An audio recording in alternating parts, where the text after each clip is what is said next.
Louisa spent her days drawing in the park while her mother worked, until she noticed something strange, a deaf boy who reacted to sounds. She began to investigate on her own and uncovered a cruel deception hidden for years. Now it's up to a child to reveal the truth and save those who were forcibly silenced. If this story interested you, don't forget to subscribe to our channel and tell us which city you're watching us from. We'll continue. I promise this will be the best story you'll ever hear. Acacia Square was a small oasis in the heart of Kensington Gardens, an upscale neighborhood in London.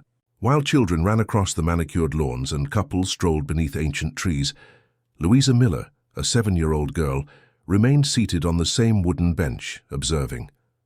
Her attentive, large brown eyes followed every movement in the park, as if she were watching a silent film that only she could decipher. Mrs. Clara, her mother, worked as a cleaner at the Blackwood family mansion, across the square. 3 times a week Louisa accompanied her mother and spent the hours there between her sketchbook and the human landscape unfolding before her. "Stay here, my dear. Don't leave the square, do you hear? I'll be back at 5, Clara would say every time, adjusting her work uniform. "And be careful who you talk to." Louisa never disobeyed. Her world consisted of those sheets of paper and the colored pencils she carried in a cloth bag. She drew birds, trees, and most importantly, people. She had a natural talent for capturing expressions, even the most subtle ones. That April afternoon, with the sky a deep blue and a gentle breeze swaying the acacia leaves, Louisa noticed something different. A boy of approximately her age arrived, accompanied by a tall, stern woman. The boy had neatly combed dark hair, impeccable clothes, and a distant look in his eyes. The woman led him by the arm, guiding his every step with military precision. "Come on. Theo, sit here," the woman ordered, positioning him on a bench near Louisa's. The boy obeyed without making a sound. His face remained impassive as the woman opened a book and began to leaf through it, occasionally casting vigilant glances around her. Louisa began to draw the new pair. The woman's rigid posture, the boy's lost gaze. She was so concentrated that she almost didn't notice the distant sound of the ice cream truck's music entering the square. That's when it happened. For an instant, so brief that anyone else would have missed it. The boy's eyes moved in the direction of the music. It wasn't just a random movement. It was a reaction, small, contained, but undeniable. And immediately afterward, the woman touched his arm as if silently warning him. Louisa frowned, intrigued. She stored the detail in her memory and continued observing. The following week she returned to the square, and to her surprise, the boy and the woman were there again at the same time. This time Louisa paid more attention. She was no longer just drawing. She was investigating. "He's Theo Blackwood," an old lady feeding pigeons informed her. "Poor thing, he's been deaf since he was a baby. Eleanor, his caregiver, brings him here every week." "Deaf?" Louisa asked, recalling the boy's reaction to the ice cream truck's music. "Yes, since he was 6 months old, so they say. His father owns that new skyscraper downtown. Edward Blackwood, a very busy man. He hardly ever sees his son." Louisa thanked her for the information and returned to her bench. This time she opened a new page in her sketchbook and began to note.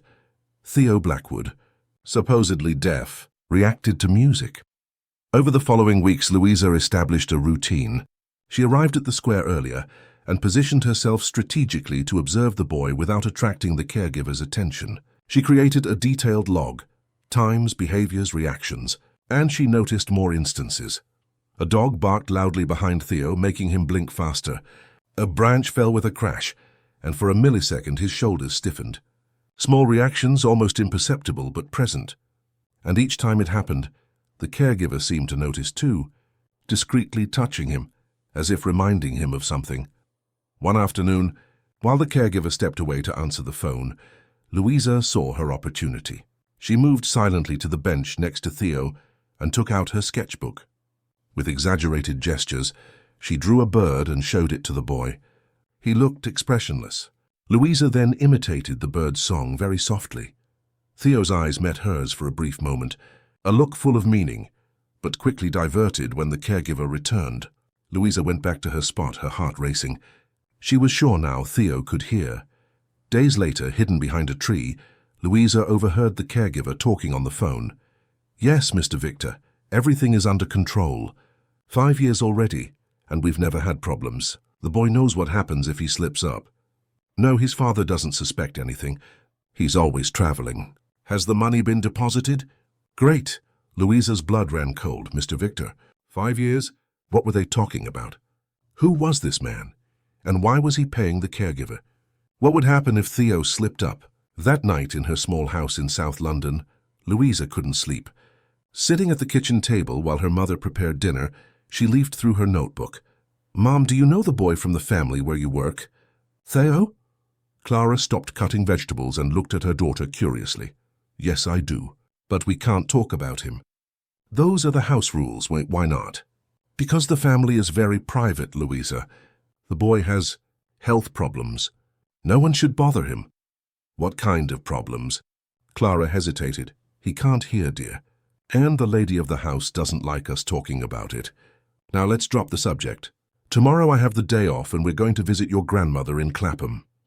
Louisa nodded, but her mind continued to work. If her mother worked at the Blackwoods house, maybe she could find out more information. However, she knew she needed to be cautious. Her mother needed that job, and Louisa was beginning to suspect that something dangerous was happening to Theo. That night, in her small room, Louisa made a decision. She would continue her investigation, but she would be even more careful. Something told her that Theo needed help, and she was determined to uncover the truth behind that enforced silence. Across the city, in the Blackwood mansion, Theo looked out his bedroom window. Eleanor had locked the door as she always did at night. The boy touched the cold glass and watched the city lights. In absolute silence, a tear rolled down his face. He could hear the sounds of the night, the distant cars, the wind in the garden trees. But no one could know that. No one, except perhaps that girl from the park, whose eyes seemed to see through his silent mask. The Central London Public Library was a refuge for Louisa on Saturday mornings. While her mother shopped at Borough Market, the girl delved into the world of books and now also into research. With the help of a kind librarian, Mrs. Margaret, Louisa had learned to use the computers to search for information. "What are you looking for today, little one?" Mrs. Margaret asked, adjusting her thick-rimmed glasses. "I want to know about the Blackwood family," Louisa replied, trying to sound casual. The librarian raised her eyebrows. "The Blackwoods? Edward Blackwood's family. Why are you interested in them?" Louisa had prepared her story.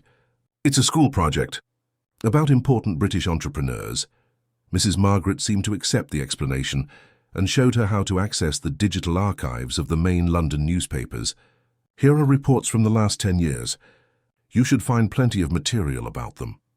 Louisa thanked her, and as soon as the librarian moved away, began her investigation.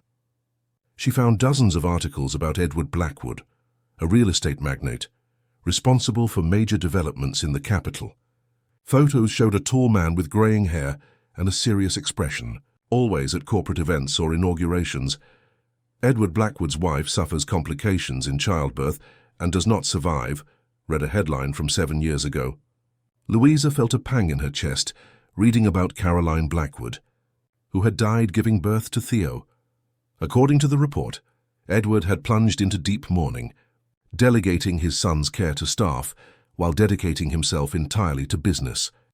"Victor Blackwood assumes management of nephew Theo's assets," another news item informed, dated a few months after the tragedy. Louisa's eyes widened. "Victor!" The same name she had heard in the caregiver's phone conversation. The report explained that Victor, a distant cousin of Edward, managed the assets designated for Theo through a family agreement.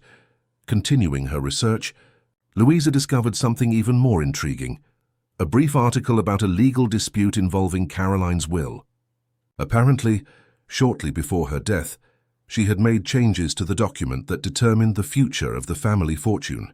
The article provided no details, only mentioning that the case had been resolved amicably.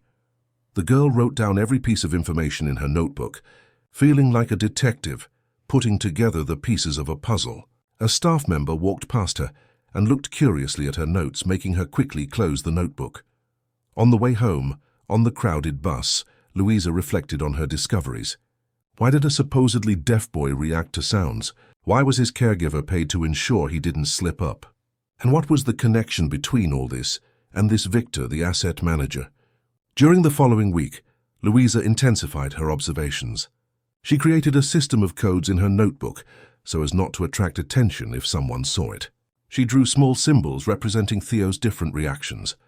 A triangle for when he responded to loud sounds, a circle for soft sounds, a star for the moments when the caregiver discreetly warned him. On a sunny Thursday, what Louisa had been waiting for happened.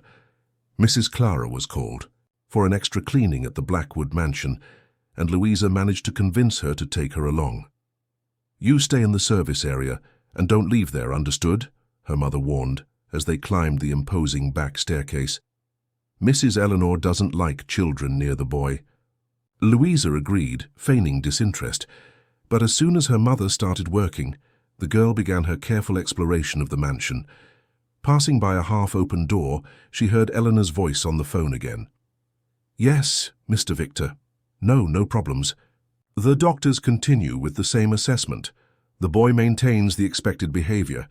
Yes, I continue administering the medication as instructed." Medication? What medication could that be? Louisa frowned, trying to hear more when she noticed footsteps approaching. Quickly, she hid behind a bronze statue in the hallway. Eleanor left the room, closing the door, and headed upstairs. Louisa waited a few minutes and then approached the door, opening it carefully. It was a small office.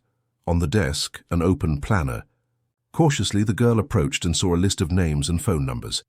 Among them, Dr. Marina Fountain, Pediatric Neurology, and, just below, Dr. Paul Menzies, Otolaryngology, stood out. Louisa quickly wrote down the names in her notebook when she heard a noise in the hallway. She hid under the desk, her heart pounding. The door opened and someone entered, not Eleanor but someone else. Male feet in expensive shoes crossed the room and stopped in front of the desk. Louisa held her breath, fearing discovery.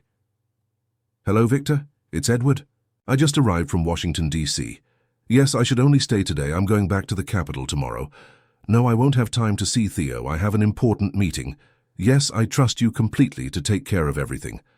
How are the new investments?" "Excellent." It was Theo's father. Louisa could hardly believe her luck, or bad luck depending on the perspective, as she was trapped under the desk while he talked on the phone. The conversation continued for a few minutes, all business-related. Nothing about his son or his condition. Finally, Edward left the office.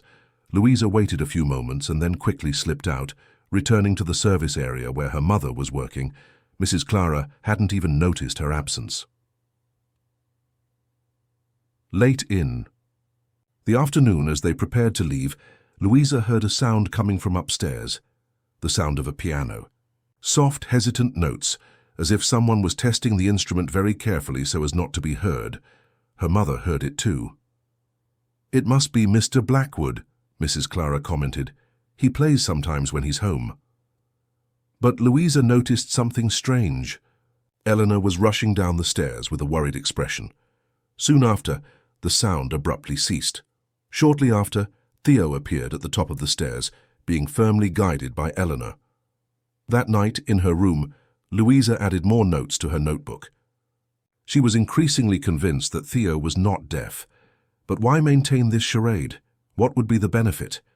She decided she needed help. Someone with medical knowledge, someone who could confirm her suspicions. She remembered the names she had seen in the planner. Dr. Marina Fountain and Dr. Paul Menzies. Maybe she could find them. But how could a 7-year-old girl talk to renowned doctors without raising suspicions?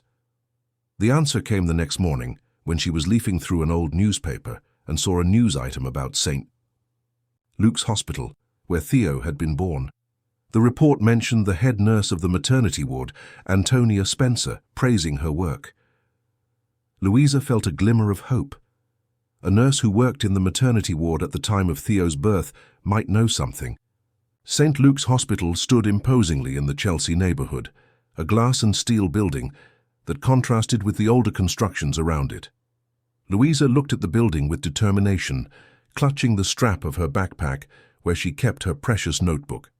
She had convinced her mother that she needed to do a school project on health professions, and Mrs. Clara, proud of her daughter's academic interest, allowed her to visit the hospital accompanied by Aunt Joanna, a neighbor nurse who worked in St. Luke's pediatric emergency room. Remember, Louisa, you only have an hour until the end of my shift, Joanna warned as they passed through reception. Stay in the medical library as we agreed. I don't want you wandering around. Louisa nodded, obediently. But as soon as Aunt Joanna disappeared into the elevator, she headed to the information desk. "Good morning," she said, stretching to see over the counter. "I'm looking for Nurse Antonia Spencer. It's for a school project." The receptionist, a middle-aged woman with a tired expression, looked at her suspiciously. "Antonia Spencer doesn't work here anymore, child. She retired about 2 years ago." Louisa's heart sank. "Do you know where I can find her?" "We cannot provide that kind of information," the woman replied, returning her attention to the computer. Disheartened, Louisa walked away. She was about to give up when she heard a voice behind her. "I heard you ask for Antonia Spencer." Turning around, Louisa found herself facing an elderly lady with grey hair and a nurse's uniform. Her badge identified her as Constance Oliver, Obstetric Nursing. "I know Antonia very well," the lady continued. "We worked together for over 20 years. Why are you looking for her?" Louisa hesitated, but something in the nurse's kind eyes encouraged her. "It's for a project about children with hearing impairments. I heard she handled a special case a few years ago." Constance looked around as if checking if anyone was watching them. "Come with me," she said in a low voice, guiding Louisa to a small empty break room. "You're talking about the Blackwood baby, aren't you?" she asked directly, as soon as she closed the door. Louisa's eyes widened, surprised by the nurse's perception. She nodded slowly. Constance sighed deeply. "Why is a child your age interested in this case? It's something that's bothered me for years, but I've never been able to talk about it." "I know Theo," Louisa admitted, deciding to take a risk. "And I think he's not really deaf." The nurse paled. She slowly sat down in a nearby chair. "How do you know that? Who sent you here?" "No one sent me. I observed him in the square. He reacts to sounds. I'm sure of it." Constance stared at Louisa for a few moments as if assessing her sincerity. Finally, she spoke in a low voice. "Antonia and I were at the birth. It was difficult. The mother had complications, but the baby was born perfectly healthy. I remember clearly. He had a strong cry, reacted to sounds, was startled by louder noises. A completely normal baby." "So, when did he become deaf?" "That's the point, child. He should never have become deaf." Constance paused, choosing her words. "After the mother didn't make it, there was a moment of confusion in the hospital. The father was in shock, the medical team trying to save her.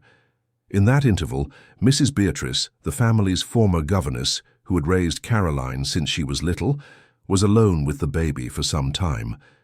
"Mrs. Beatrice? Who was she?" "She was like a mother to Caroline Blackwood, and she is Victor Blackwood's mother." Louisa felt a shiver. "The cousin who manages Theo's assets?" Constance raised her eyebrows, impressed. "You've done your homework, girl." "Yes, the same one." "When we returned to the nursery, we didn't notice anything wrong immediately, but weeks later medical reports began to emerge indicating progressive hearing loss. I found it strange, but who would question the specialists? Hired by the family? Do you think something happened during that period when the baby was alone with Mrs. Beatrice?" The nurse hesitated. "I have no proof, but I've always been suspicious, especially because—" Constance stopped abruptly as the door opened. A younger nurse poked her head in. "Constance, they're calling you in maternity." "I'm coming," she replied, waiting for her colleague to leave. She turned to Louisa. "I need to go, but if you really want to know more, Antonia can help. She retired, but she still lives nearby in Notting Hill. She has a small craft shop on Portobello Road." Louisa quickly wrote down the address.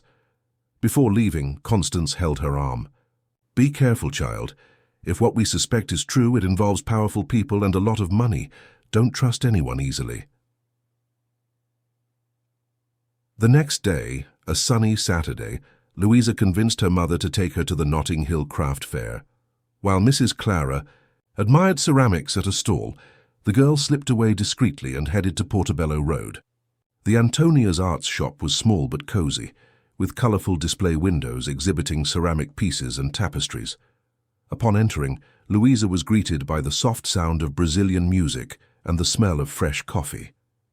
Behind the counter, a serene-looking lady organized some embroideries. Her white hair was tied in a simple bun, and her eyes, framed by expression lines, conveyed kindness.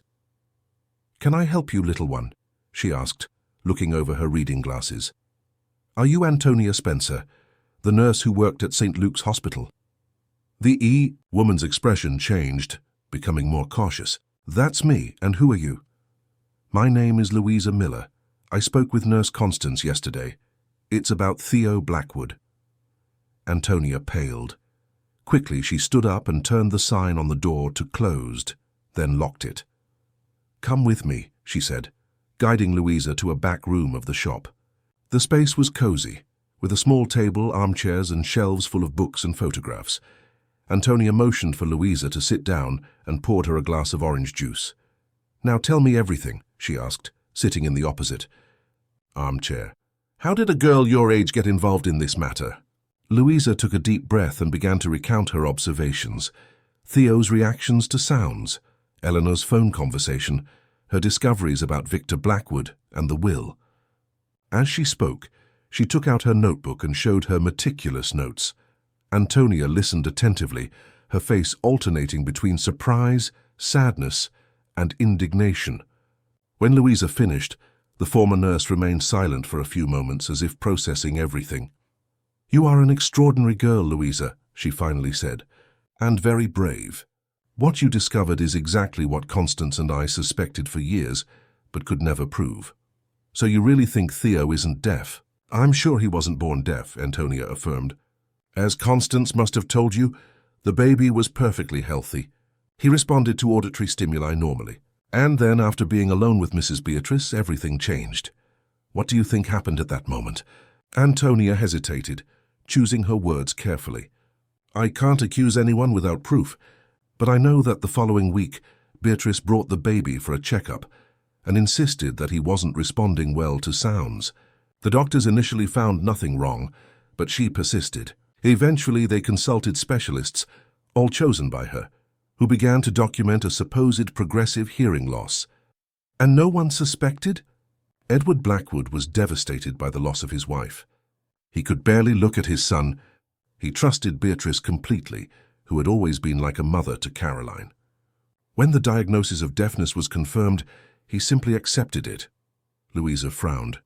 "But why would someone do that to a baby? What would be the motive?"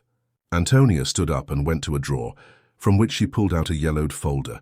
"Look at this," she said, handing Louisa a newspaper clipping. "I managed to keep it when I worked at the hospital. It was a small note in a social column from 7 years ago. Caroline Blackwood, days before giving birth, confided to close friends that she had made significant changes to her will. I want to ensure my son has full control of his inheritance when he grows up," the young heiress, who tragically died during childbirth last week, reportedly said. Louisa looked at Antonia, confused. "I don't understand. What does that have to do with it?" Caroline's original will, made when she married Edward, stipulated that, should anything happen to her, her personal fortune, which was significant, coming from her family, would be managed by Beatrice until Theo turned 18, but apparently shortly before giving birth, Caroline made changes. And what were those changes? I never knew for sure, but I heard rumors that she removed Beatrice from control of the assets. And there's something else. Antonia hesitated. The will also stipulated that if Theo did not survive or was declared incapacitated before the age of 18, the fortune would pass entirely to Caroline's closest relative. "Victor," Louisa whispered, feeling a chill. "Beatrice's son." "Exactly. So if Theo was considered disabled, deaf, he would be declared incapable of managing the fortune?" "Not just deaf," Antonia explained. "Deafness alone wouldn't be enough, but a more severe diagnosis, like the one he eventually received, profound hearing impairment associated with cognitive delays, yes, that could be used to declare legal incapacity." Louisa felt her stomach churn. "Are you saying they made Theo seem deaf and mentally impaired on purpose? To get the inheritance?" "It's a possibility that has always haunted me," Antonia admitted. Beatrice passed away a few years ago, but Victor continued as the asset manager. And the current caregiver, Eleanor, from what you told me, seems to be maintaining the charade. Louisa looked at her notes, a new determination emerging. We need to help Theo. We need to tell his father. It won't be easy, Antonia warned. Edward is rarely in London, and even when he is, he keeps to himself. Besides, we would need concrete proof. Your word against that of renowned doctors and a close relative wouldn't be enough. What if we could get Theo himself to speak? If he admitted that he hears and that he was taught to pretend, Antonia pondered. It would be risky for him. Who knows what that poor boy has been told over the years? What threats have been made? Children can be easily manipulated through fear. Louisa remembered Theo's expression when he blinked twice at her, a mixture of hope and terror. We need help, Antonia finally said. I know someone who can help us. A doctor who worked with me at St. Luke's, Dr. Felicity Cooper. She's an otolaryngologist and a specialist in pediatric audiology. Maybe she can perform independent exams on Theo without Eleanor or Victor's knowledge. How would we do that? I don't know yet, Antonia admitted, but it's a start. I'll contact her and explain the situation. At that moment, Louisa's cell phone rang. It was her mother, worried about her disappearance at the fair. I have to go, the girl said, getting up hastily, but I'll be back tomorrow if you allow it. Antonia smiled, holding Louisa's hands. You are a very special child, you know. Brave and observant. Theo is lucky to have you as a friend. We're not really friends yet, Louisa replied, but I hope we can be one day. Third day when he can speak and hear freely. As she walked back to find her mother, Louisa felt the weight of responsibility on her small shoulders. She was involved in something much bigger than she had initially imagined, something that involved money, power, and the freedom of a boy trapped in a forced silence. But now she was no longer alone. She had allies. And, more importantly, she had confirmation that her suspicions were correct.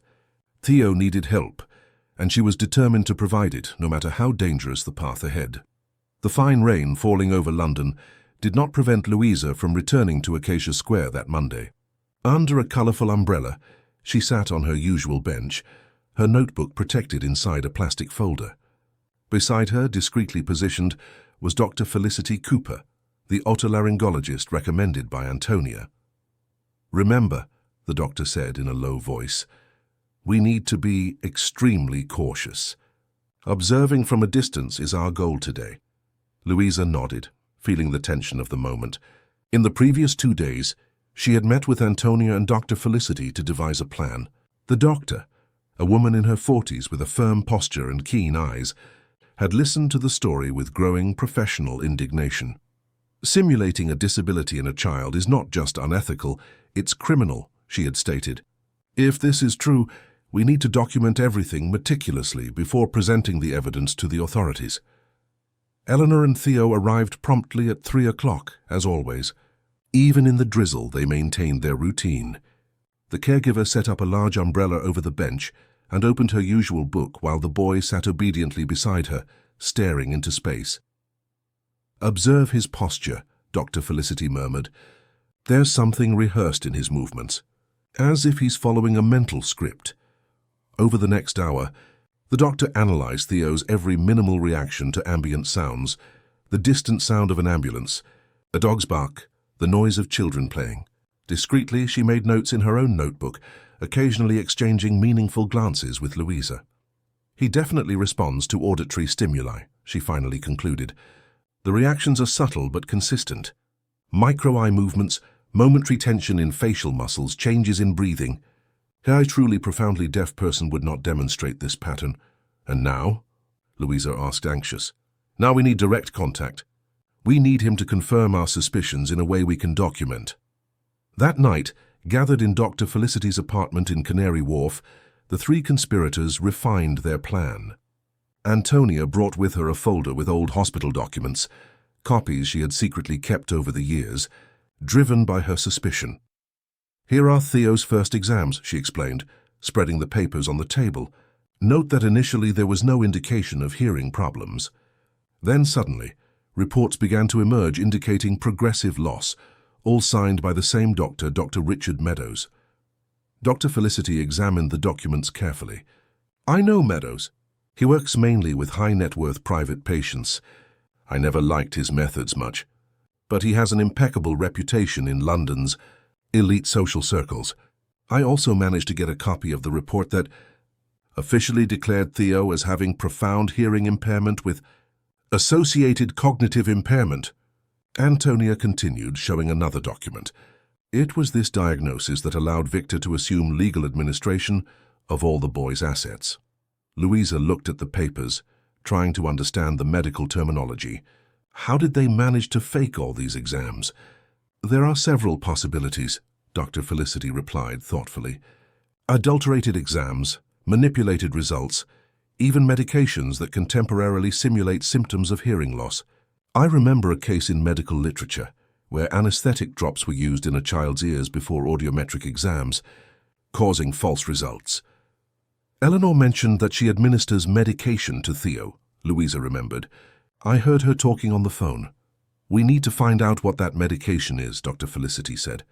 And more importantly, we need to establish direct communication with Theo away from Eleanor's eyes. After hours of discussion, they arrived at a plan. Louisa would be the bridge for initial contact, using her notebook as a means of communication. Dr. Felicity would prepare a simple hearing test, disguised as a game. And Antonia would use her contacts at St. Luke's Hospital to investigate more about Theo's official medical history. On Wednesday, the weather was perfect for the execution of the plan. Bright sun, gentle breeze, the square full of children playing, ideal distraction for Eleanor. Louisa arrived early and positioned herself strategically on a bench closer to where Theo and Eleanor usually sat. In her notebook, she had prepared a series of drawings with hidden messages, each representing a stage of the plan. When they arrived, Louisa began her careful approach. First, she ostentatiously drew a colorful bird, drawing the attention of Eleanor, who occasionally observed her with increasing suspicion. "What a pretty drawing," Eleanor commented, in a rare display of sociability. Apparently, she had decided that approaching the girl would be less suspicious than avoiding her. "Thank you," Louisa replied, smiling innocently. "I like to draw animals. I'm making a storybook for school." She turned the page, showing another drawing, this time a boy in a park, with a small message written on the border.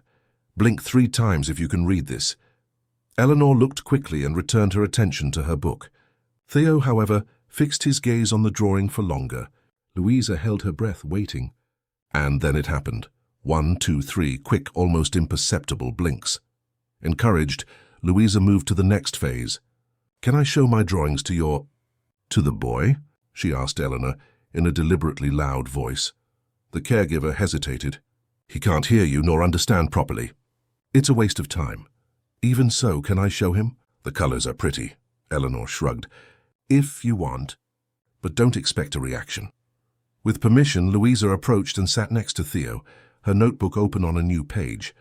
The drawing showed a simplified map of the square, with an X marking a spot behind the ice cream parlor. Below, in tiny letters, "Tomorrow 3:30 p.m., distract your caregiver for 30 seconds. We have a plan to help you." Theo looked at the drawing with no apparent expression, but his pupils dilated slightly, a sign of intensified attention that Louisa had learned to recognize in her weeks of observation. "They're just scribbles," she said aloud to Eleanor, turning to a blank page. "I'll make a new one now." While drawing something random, Louisa murmured softly, almost inaudibly, "We know you here. We are here to help." It was so quick that she almost missed it, a tremor at the corner of Theo's lips, the closest thing to a smile she had ever seen on his face. The next day, at 3:25 p.m., Louisa, Dr. Felicity, and Antonia positioned themselves strategically around the square. The doctor, disguised as a balloon vendor, set up near the ice cream parlor. Antonia sat on a distant bench, pretending to read a newspaper, but actually monitoring the square's entrance with a small hidden camera in her bag. Louisa took her usual spot, her heart pounding. Everything depended on Theo's ability to create a momentary distraction, something he had never done before, as far as she knew. Eleanor and Theo arrived punctually. The usual routine was established. The same bench, the same book, the same empty expression on the boy's face. The minutes passed slowly. 3:30 p.m., 3:35 p.m. Louisa was beginning to lose hope when suddenly it happened. Theo dropped his small pencil case, an item Eleanor always brought, although the boy rarely used it. The colors scattered across the stone ground, rolling in all directions. "Theo!" Eleanor exclaimed, irritated. She bent down to pick up the pencils, momentarily distracted. It was all they needed. Dr. Felicity quickly approached, pretending to offer Theo a balloon, and whispered, "My name is Dr. Felicity. We are here to help." "Can you hear me clearly?" Theo's eyes met hers for a brief moment, and he nodded minimally. "Tomorrow, same time, I'll have a disguised hearing test device. We need to document that you hear. Is it safe?" Another almost imperceptible nod, affirmative. Eleanor stood up, the pencils collected. "He doesn't want any balloon," she said sharply to the disguised doctor. "Please step away." "Sorry," Dr. Felicity smiled, backing away. "They're free today. A new shops campaign." She tied a colorful balloon to the bench next to Theo and walked away. Mission accomplished. That night at Louisa's house, the phone rang. It was Antonia, her voice tense. "We need to speed up the plan," she said without preamble. "I received disturbing information. Victor Blackwood will be in London next week for a meeting with Edward. I fear they are planning something definitive regarding Theo's legal status." "What do you mean by definitive?" Louisa asked, feeling a chill in her stomach. "There are rumors that they are considering institutionalizing him in a specialized institution in Geneva. If that happens, we will lose all access to him." The news hit the group like a bomb. The next morning, they met again at Dr. Felicity's apartment to re-evaluate the strategy. "We can't wait any longer," the doctor declared. "We need conclusive evidence today and take everything directly to Edward Blackwood." "How will we do that?" Louisa questioned. "He rarely sees his son, as far as we know. Antonia got privileged information," Dr. Felicity explained. "Edward will be home tonight. A rare opportunity to meet him before Victor arrives." The new plan was risky, but necessary. Louisa would use her special access through her mother to enter the Blackwood mansion. Dr. Felicity, with portable hearing test equipment disguised in a common bag, would perform a quick and discreet evaluation of Theo during a moment of Eleanor's distraction. And Antonia would remain on standby at a nearby cafe, ready to provide the historical documents if they managed to get an audience with Edward. The crucial moment arrived at 3 in the afternoon, when Theo and Eleanor appeared in the square. This time Louisa did not approach immediately. She waited until Dr. Felicity, now disguised as a casual photographer, could position herself strategically. Following the plan, Louisa deliberately dropped her red scarf near Theo's bench. As she bent down to pick it up, she whispered, "Today's the day. We need you to react to the doctor's test. It's safe, I promise." Theo's eyes met hers momentarily, conveying a clear message he was ready. Dr. Felicity approached, seemingly photographing nearby flowers. In a quick and well-rehearsed movement, she activated a small device in her bag, a sound emitter at specific frequencies, inaudible to anyone more than 2 meters away. To any casual observer, nothing seemed to have happened, but Louisa, watching intently, saw Theo's instant reaction, a reflexive head movement towards the sound, followed by a conscious adjustment to disguise the natural reaction. The doctor quickly took a few more photos and moved away, but not before recording everything with a small camera hidden in her glasses. They had their evidence. Eleanor, who had been distracted for a few moments talking to another nanny, turned her attention back to Theo. Her gaze met Louisa's, and something changed in her expression, a shadow of suspicion, perhaps even fear. "Come on, Theo," she said abruptly, standing up. "It's getting cold here." As she watched them leave hastily, Louisa felt both triumph and apprehension. They had gotten the test, but Eleanor clearly suspected something. Time was running out. That night, as planned, Mrs. Clara was called for an extra service at the Blackwood mansion, a specific request that Antonia had managed to arrange through contacts. And as usual, Louisa accompanied her mother. "I'm so proud," Mrs. Clara said on the bus. "The governess said the master was impressed with my work and specifically asked me to organize the library today. Who knows, maybe I'll get a permanent job there." Louisa smiled nervously, feeling the weight of the folder in her backpack, containing all the gathered evidence, including the preliminary results of the test performed by Dr. Felicity that afternoon. which confirmed functional hearing. The mansion was unusually busy when they arrived. Staff hurried around, preparing what seemed to be a small reception. Louisa accompanied her mother to the service wing, where the governess, Mrs. Martha, greeted them. "Clara, glad you arrived. The library needs to be impeccable by 8. Mr. Blackwood will be receiving some important guests." She looked at Louisa with disapproval. "The girl came again? Sorry I couldn't leave her at home today," Mrs. Clara explained. "I promise she'll stay quiet in the service area." "All right, but keep her away from the guests and the boy." As soon as the governess moved away, Louisa whispered to her mother, "I'll stay in the kitchen, okay? Mrs. Jane always gives me cakes." Clara agreed distractedly, already concerned with the task ahead. As soon as she found herself alone, Louisa began her mission, to locate Theo and, if possible, Edward Blackwood. Moving like a shadow through the mansion's corridors, she avoided the busy staff and headed upstairs, where she knew Theo's room was. As she approached, she heard agitated voices coming from a room at the end of the corridor, one of them unmistakably Eleanor's. "We can't wait any longer," said a male voice Louisa didn't recognize. "Edward has already signed the preliminary documents for the transfer. As soon as Victor arrives tomorrow with the papers from the Geneva institution, it will be finalized." "What if the boy causes problems?" Eleanor asked, her voice tense. "He's been different lately, more attentive. That girl from the park." "What girl?" "Her girl who keeps watching us. I'm almost certain she tried to communicate with Theo." There was a moment of tense silence. "Find out who that girl is," the male voice ordered. "And as for Theo, increase his medication tonight. We can't risk any incident during the meeting." Louisa backed away silently, her heart pounding against her chest. The danger was more immediate than they had imagined. She needed to find Theo now, before they gave him more medication. Following her instinct, she headed to the room she believed was his, the second door on the left, which she had already identified on previous visits. With extreme care, she turned the doorknob. The door opened silently, revealing a spacious but strangely impersonal room for a child. Light blue walls, expensive and impeccable furniture, toys methodically organized on shelves, like a decor catalog setting, not the refuge of a 7-year-old boy. Theo was sitting by the window, looking out at the garden. Hearing the door, he turned quickly, his eyes widening as he recognized Louisa. He put a finger to his lips, a universal gesture for silence. "Theo," Louisa whispered, approaching cautiously.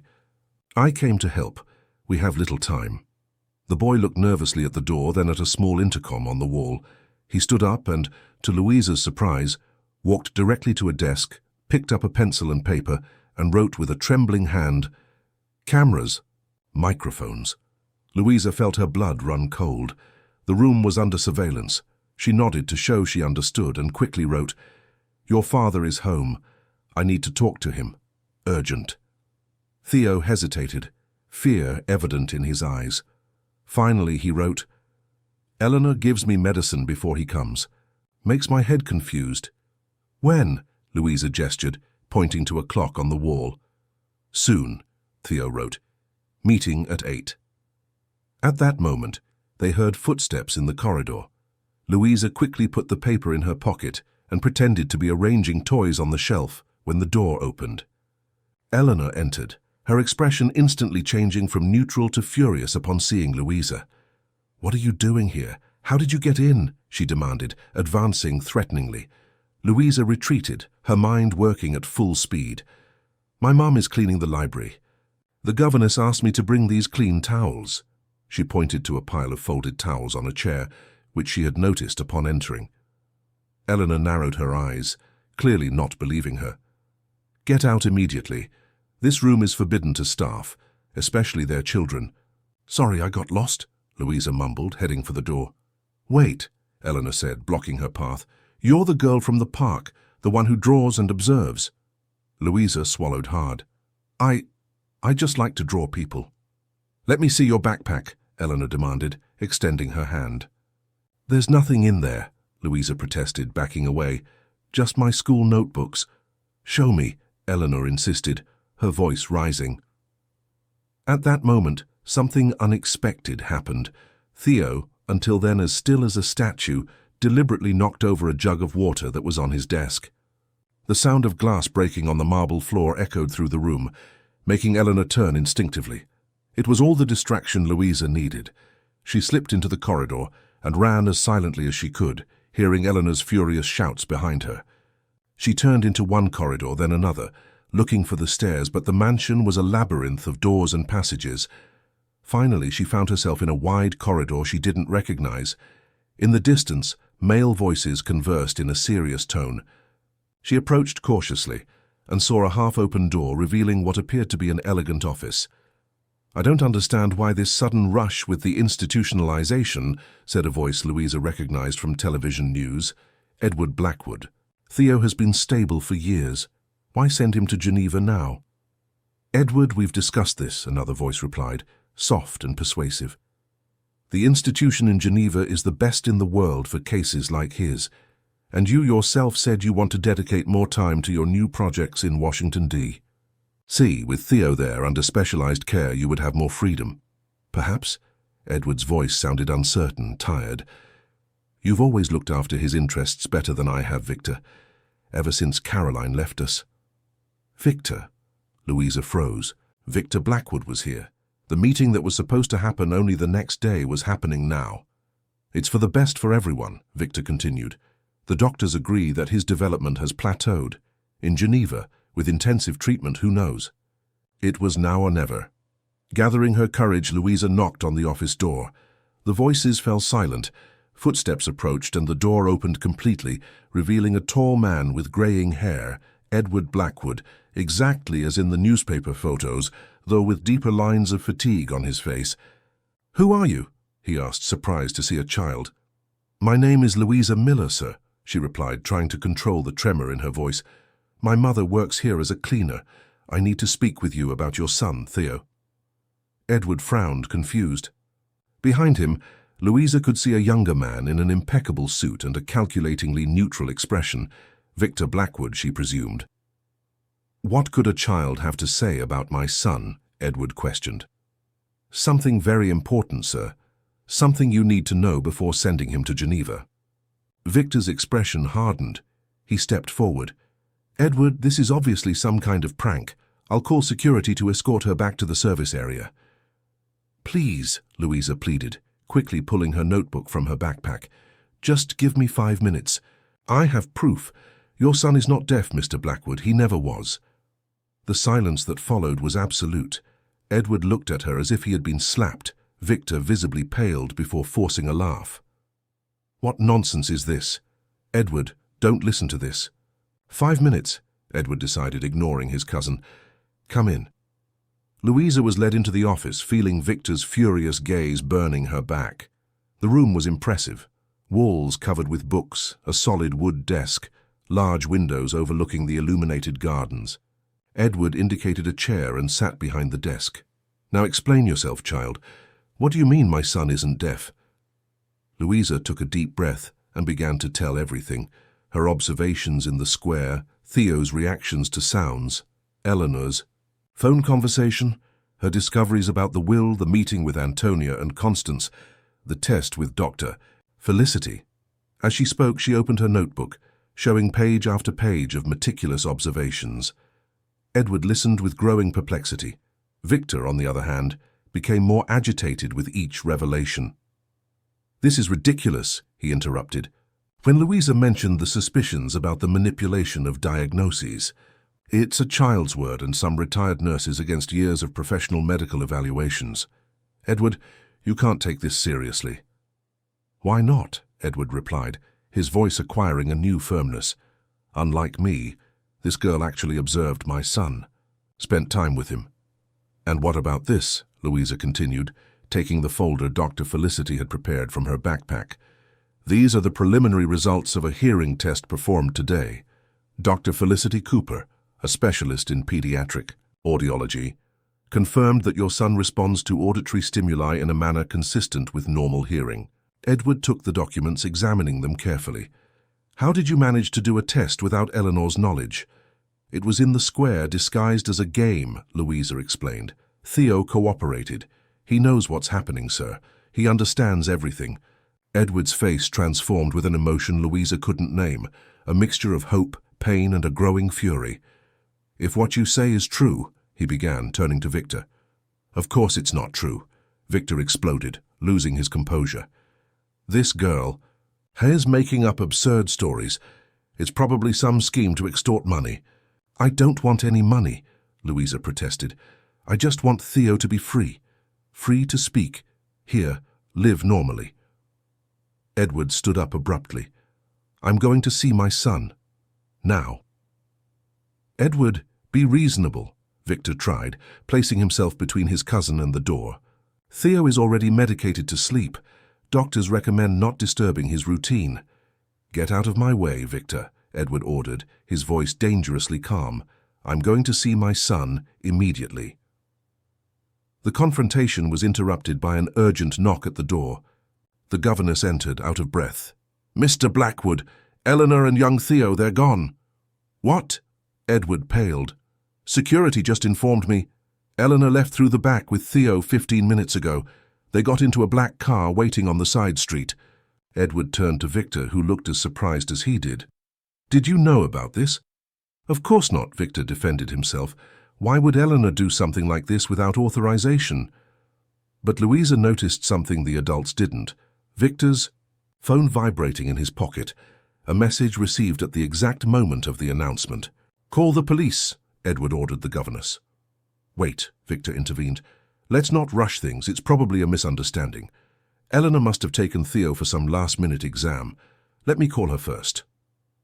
As Victor pulled out his phone and moved to a corner of the room, Louisa approached Edward. "Mr. Blackwood, don't trust him. I think he's involved in the disappearance. He just received a message." Edward looked at the girl, then at his cousin, his expression hardening. "Martha, call security and call the police, now." Minutes later, the office was filled with security guards, and Edward demanded explanations from Victor. "Show me your phone. I want to see your recent messages." "This is absurd," Victor protested, putting the device in his jacket's inner pocket. "I'm trying to locate Eleanor like everyone else here." "Your son is in danger," Louisa insisted. "Eleanor knows we've discovered the truth. She might do anything to silence him now." The tension in the air was palpable when the head of security entered the room. "Sir, we just received a call, anonymous. The caller said that if you don't publicly deny the accusations against the family, something will happen to the boy." The blood drained from Edward's face. "My God, it's a kidnapping. We need to act fast," Louisa said, her mind working at full speed. "But there's something strange. If the kidnappers were Victor and Eleanor, why would they make threats? They would already have Theo." Edward looked at the 7-year-old girl, whose reasoning seemed clearer than that of many adults. "You might be right. Let's keep looking." That's when Louisa's phone vibrated, a message from Antonia. "Pediatric ward, 3rd floor. Treatment room 302, come quickly, alone." Edward read the message over Louisa's shoulder and immediately headed for the elevators, with the girl on his heels. When they reached the 3rd floor, they silently followed the dimly lit corridor to room 302. Edward opened the door slowly, prepared for anything. The scene that greeted them made both freeze in place. Eleanor was lying on a gurney, pale, her arm bandaged. Antonia was tending to her, checking her blood pressure.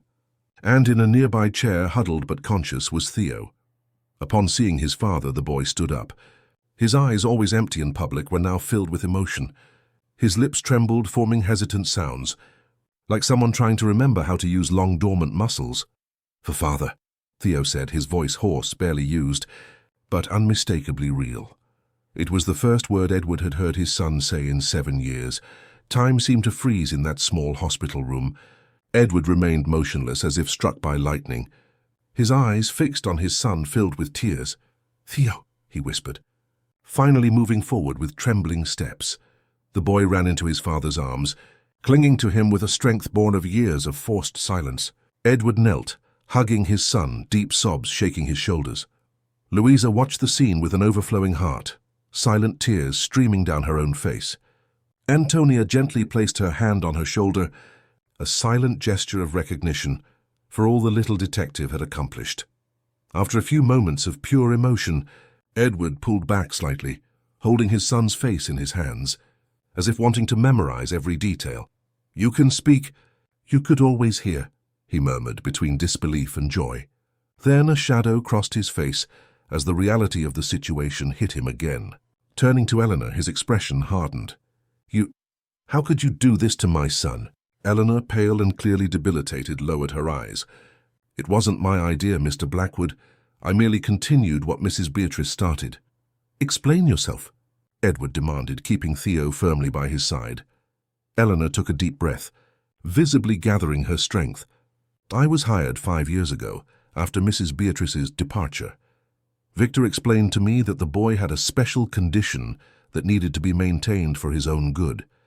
Initially, I believed I was just following medical instructions." "What special condition?" Edward asked, his voice laden with indignation. "The deafness and the supposed cognitive delay," Antonia interjected. "A charade created since Theo was a baby." Eleanor nodded slowly. "Over time, I began to realize that something was wrong. Theo clearly reacted to sounds, understood everything around him. But when I questioned Victor, She hesitated. "He threatened me, said I would be held responsible if Theo's condition was discovered, that I would lose everything, go to prison, and then he started paying me more, much more than a normal caregiver's salary." "You accepted money to keep my son a prisoner in a silent world?" Edward's voice trembled with contained rage. Eleanor lowered her head. "I have no excuses. I can only say that over time I became trapped in a situation I didn't know how to escape." "What happened today?" Louisa asked, approaching cautiously. "Why did you run away?" Eleanor looked at the girl with a mixture of respect and regret. "I realized you had discovered the truth. I saw how you observed Theo, noticed your discreet tests. When I found you in his room today, I knew time was running out." She paused, touching her bandaged arm. "I received orders from Victor to increase Theo's medication tonight. Drops that partially numb the auditory nerves, causing temporary deafness during exams. But this time the dose would be dangerously high." Edward paled. "He intended to—" "I don't know exactly what he intended," Eleanor interrupted, "but I understood that Theo would be in danger. So I decided to flee with him, bring him to the only place that seemed safe to me, the hospital where he was born." "But your car," Louisa began. "A man followed us," Eleanor explained. "He intercepted us near Hyde Park, tried to force his way into the car. I managed to escape, but he broke the window, cut my arm. I abandoned the car and took a taxi here, hoping to throw off whoever was following us." Edward hugged Theo more tightly. "How did you know who to call when you got here?" "I didn't know," Eleanor admitted. "It was a coincidence or fate." The nurse at the emergency reception was Constance, who recognized Theo immediately. She called Antonia and they hid us here. Throughout the conversation, Theo remained silent, observing everything with attentive eyes, clinging to his father as if fearing to be separated again. Finally, in a hesitant voice, he articulated, "She'd helped me today." Everyone looked at the boy, surprised by his effort to speak. "It's hard," Theo continued, each word a triumph. "To speak, didn't practice, only thought words." Louisa approached him with a gentle smile. "You can do it, Theo. Your voice will get stronger with time." The boy returned the smile, the first genuine smile any of them had seen on his face. Then he turned to his father. "Grandma Beatrice," I started, "when I was—" "A baby?" Edward frowned, confused. "Beatrice, your mother's governess?" Theo nodded slowly. "She had put drops in my ears. It hurt if I reacted to sounds. She—" squeezed my arms. Hard. Horror grew on Edward's face as understanding solidified. "She conditioned you not to react to sounds since you were a baby?" "Yes," Theo confirmed, his voice getting a little firmer with practice. "Said our secret. If I told, bad things would happen. Tohu." Tears streamed freely down Edward's face now. "My son, all this time, forgive me for not realizing, for not protecting you."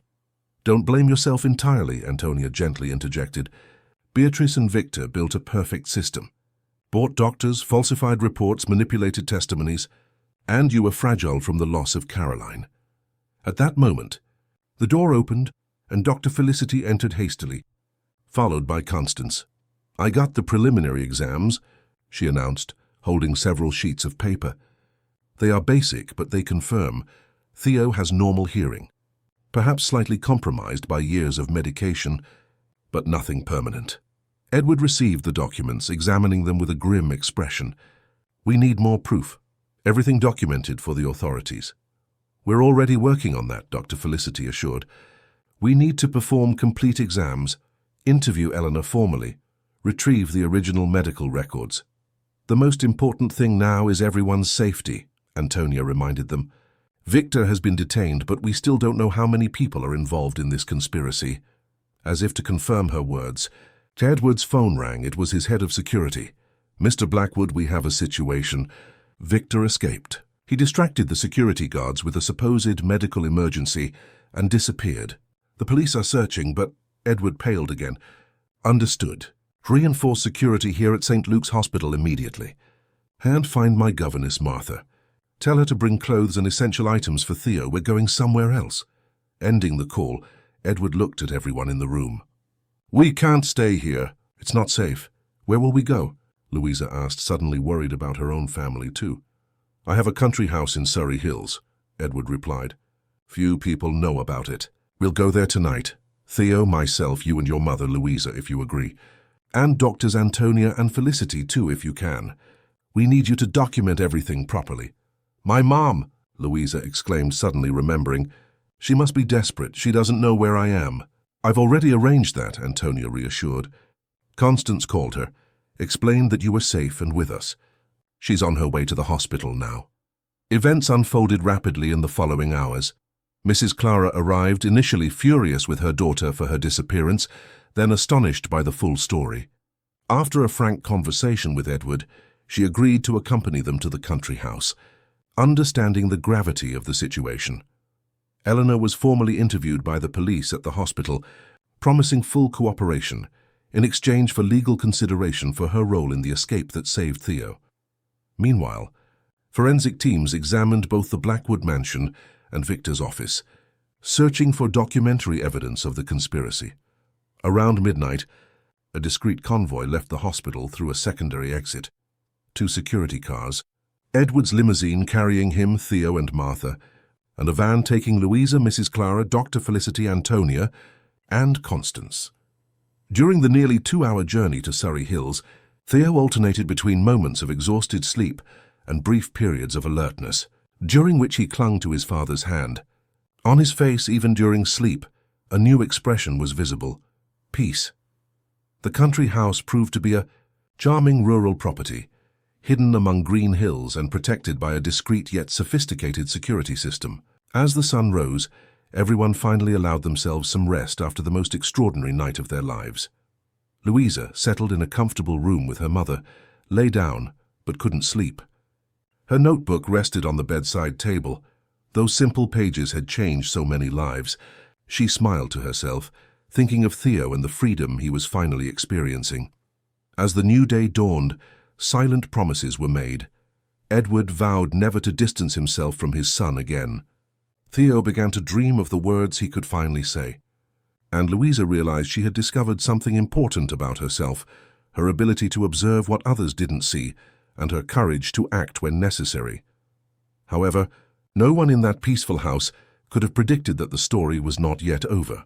The conspiracy they had uncovered was just the tip of a much larger iceberg, whose dark depths would soon be forced into the light. The next afternoon, while Edward organized the next legal steps with his lawyers via video conference, and Dr. Felicity performed detailed examinations on Theo to document his real condition, the news on the living room television interrupted the normal programming. Breaking news: Victor Blackwood, cousin of businessman Edward Blackwood and administrator of one of the country's largest real estate funds, was detained a few minutes ago while attempting to board a private jet at Heathrow Airport. Police sources report that he is suspected of fraud, falsification of medical documents, and other crimes related to Edward's son's inheritance. In a surprising turn, documents found on his laptop reveal connections to other similar cases in affluent families across the country. Everyone in the room froze. Louisa, who was playing and drawing with Theo in a corner, felt a shiver run down her spine. Her childlike yet sharp intuition told her that the story was far from over. Edward entered the room, his face grave. I just received a call from the federal police. They found documents on Victor's laptop. We are not just dealing with an isolated case. There are indications of an organized network. Doctors, lawyers, caregivers, specializing in manipulating diagnoses of heiress children. The silence that followed was heavy, laden with the horror of the revelation. And then, surprising everyone, a clear and determined voice cut through the air. "We need to help the other children." It was Theo, standing in the middle of the room, his eyes shining with a new strength, the strength of someone who had finally found his voice and was determined to use it.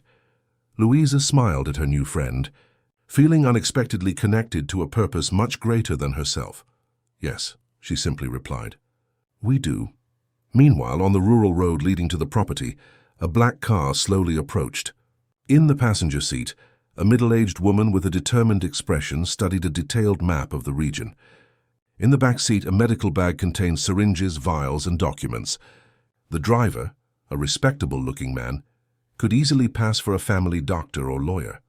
A threat was approaching, not just for Theo and Louisa, but for the entire fragile sense of security they had built in the last 24 hours. End of story.